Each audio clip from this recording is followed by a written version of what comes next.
Ebyava mu kubala abantu okwakabaawo okusinziira ku bibala ebyava mu kubala abantu okwakabaawo disitulikiti y'Emityana erina omuwendo gw'abantu 4,786 ng'abakyala bali 2,136 ate abasajja ne babeera 1,974. Ebbula ly'emirimu mu kitundu kino kiragiddwa nga kye kimu ku ebyo ebisinga okusoomooza abaayo.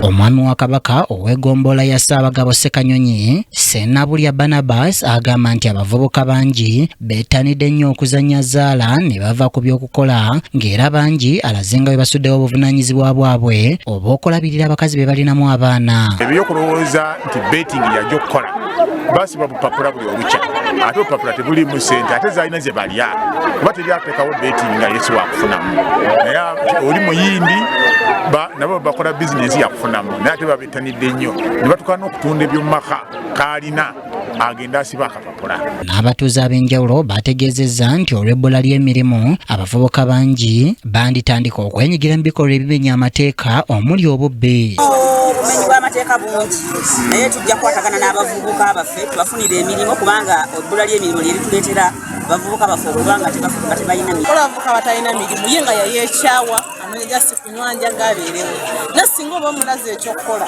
asooka okukyuka n'ava ku kyabaddeko n'aba n'ekyokukola. Abatuuze bwe batyo basabye gavumenti eyongere ku nsimbi mu bibiina byabwe eby'okwewola ssaako n'okutondawo emirimu. Balowoozeeko mu ngeri ey'enjawulo kubanga bwe batamanya mirimu mubaamu ebitagenda bulungi naddala mu mbeera ezakwatakwata.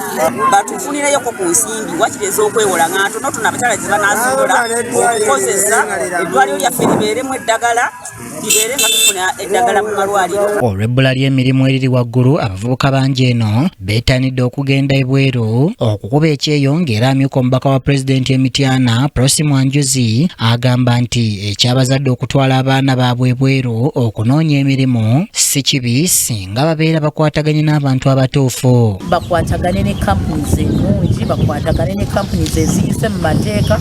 Olaba ekintu nga tekiri straight tegeera si kirungi.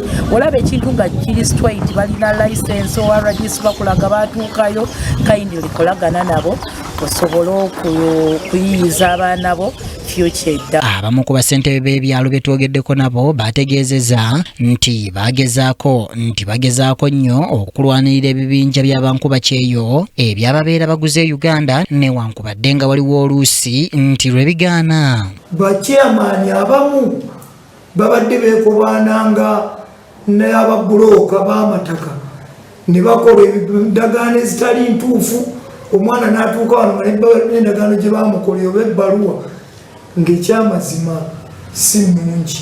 Bazze bagulanga ebifo nga basinziira ebweru era nsobodde okubikuuma era sinnabakufa ekifo ekifo kimu kye babbako omwana omu ali ebweru naye era omusajja we twasobola okumukwata n'aba nga asesema ssente ezo ez'omwana eyali ebweru naye nsobodde okukuuma ebifo by'abaana. Ekyamazima nga bw'owandiika n'alaba nti chairman Byansi Sande Ambrose Kafunda yasayininze ng'asasula kubanga ssente ezo bazisindika mu ngeri ey'enjawulo naye ngezezaako okukuuma ebintu byabwe era n'okubanga sinnaba kufunayo kizibu kyonna ku baana abo bambi abali ku kyeyo. Kali Esobola Francis yakusakidde eggwire ino ku KTV Amalindi.